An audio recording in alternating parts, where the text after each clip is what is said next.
الدرس الثانی جیم سوال نمبر 3 کی پہلی جز۔ یا ایہا الذین آمنوا اذا لقیتم فئۃ فاثبتوا واذکروا اللہ کثیرا لعلکم تفلحون۔ ترجمہ: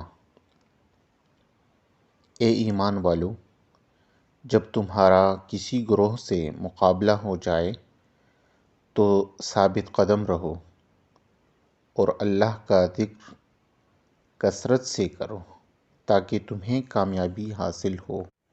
مفہوم: اس آیت کریمہ میں اللہ تعالیٰ نے مسلمانوں کو جنگ کے 2 آداب تعلیم فرمائے ہیں جن کی بدولت ایمان والے جنگ جیت سکتے ہیں۔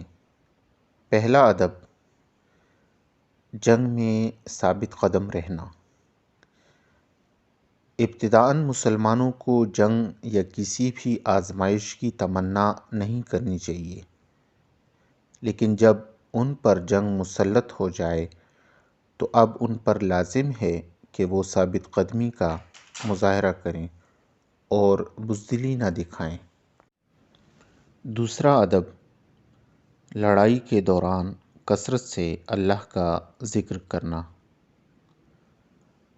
دوران جنگ دل میں اللہ تعالیٰ کی یاد اور زبان پر اللہ کا ذکر ہونا چاہیے، کیونکہ اللہ کی یاد دل کو مضبوط اور قدم کو ثابت رکھتی ہے۔